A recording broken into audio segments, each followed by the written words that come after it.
Até setembro, a reforma administrativa.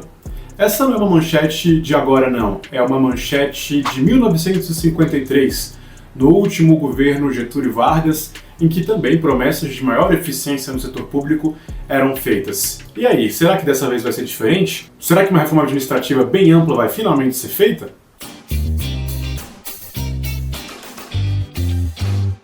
Primeiro vamos colocar um pouco de contexto. Essa manchete que falava que até setembro a reforma administrativa sairia ali no governo Getúlio Vargas tem algumas diferenças em relação às manchetes de hoje. Vamos lembrar que nos anos 50 o Brasil era, claro, um país muito diferente do atual, e isso também diz respeito ao serviço público. Não é surpresa que as coisas fossem diferentes. O Brasil era um país basicamente agrário, poucas carreiras eram concursadas, boa parte das políticas públicas prestadas hoje pelo Estado, como educação, saúde, previdência social, assistência social, não existiam.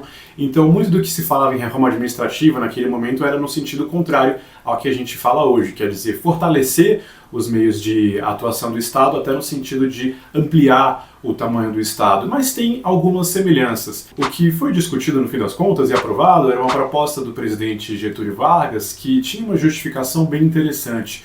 O Getúlio Vargas falava que o homem da rua, digamos, o cidadão comum, não tem os seus problemas resolvidos pelo Estado, ele vai numa repartição pública e sente aflição. O Getúlio Vargas chega a falar num Leviatã, que não seria operante, e fala, em palavras da época, algo que a gente falaria hoje também, né, na necessidade de ter o servidor prestando mais atenção às demandas do cidadão, de ter um servidor mais produtivo, mais eficiente, com uma performance melhor. Naquele momento, o Getúlio Vargas falava até em operar uma transformação de ordem espiritual nos servidores públicos. Mas o meu pessimismo em relação à reforma administrativa não tem só a ver com o fato da gente já ter, em algum grau, um debate sobre isso há muito tempo. Tem a ver também com um certo fracasso da última reforma administrativa ampla que a gente fez, que foi a reforma administrativa dos anos 90 no governo Fernando Henrique Cardoso, liderada pelo ex-ministro Bresser Pereira do Ministério da Reforma do Estado. Quando a gente olha o que aquela reforma deixou, a gente vê que, embora muita coisa positiva tenha sido feita, muito foi desfeito ou nunca nem foi implementado. A gente tem desde o final dos anos 90 a previsão na Constituição de que os servidores públicos podem sim ser demitidos por mau desempenho, ou seja, um servidor pouco produtivo ou ineficiente poderia ser desligado. Mas a Constituição também prevê que uma lei complementar vai tratar desse assunto. E há quase 30 anos o Congresso Nacional, em particular a Câmara dos Deputados, espera para votar esse projeto. Na época, o governo Fernando Henrique mandou uma proposta, ela foi aprovada na Câmara, no Senado, voltou para a Câmara, previa que o servidor público poderia ser desligado se houvesse 2 avaliações negativas consecutivas ou 2 entre 5 intercaladas. Isso não aconteceu, né? Então, algo que era considerado inovador na época, uma demanda de muito tempo da sociedade, ficou num limbo aí, e a gente nunca tratou desse problema. Nem na reforma tentada pelo governo Bolsonaro, esse tema foi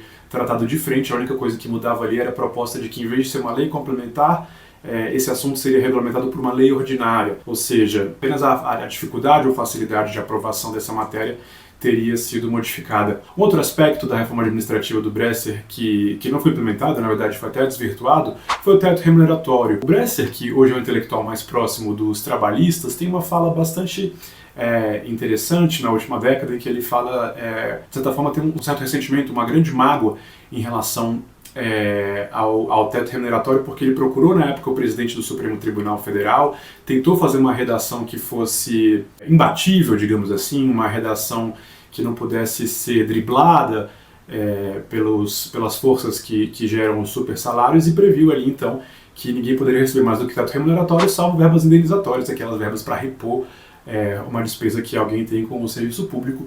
Isso foi bastante desvirtuado, qualquer coisa é verba indenizatória hoje em dia. Enfim, mesmo com a previsão na Constituição, com um certo pacto que ele tinha feito na época com o STF, esse tema não foi para frente. Por isso, então, a gente tem algum pessimismo em relação a que dessa vez possa ser diferente, já que, ao contrário, a gente vê uma liberalidade grande nos pagamentos. Não é um momento de restrição muito grande de gastos, um momento de crise que tipicamente provoca transformações. A gente tem também um governo que é próximo do funcionalismo público em algum grau, que é o governo do Partido dos Trabalhadores, então não me parece que uma reforma administrativa muito relevante vá ser feita, que a gente vá tratar até setembro da reforma administrativa, que resolva os problemas do homem da rua. Pelo contrário, a gente tem até risco de ter talvez a concretização, a cristalização de irregularidades que hoje existem, tamanha força do lobby nesse momento. A gente já viu isso recentemente quando o ministro Haddad, ao final de 2024, tentou implementar medidas de ajuste fiscal, tratando inclusive do teto remuneratório, mas sai pela culatra.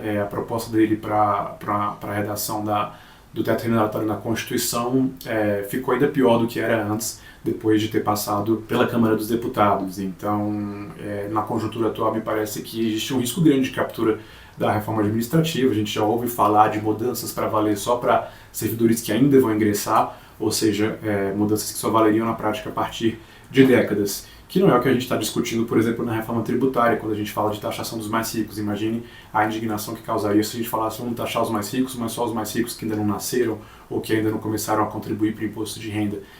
Isso, claro, seria quase aquilo que a gente fala para os nossos filhos quando está no shopping, né? Na volta a gente compra.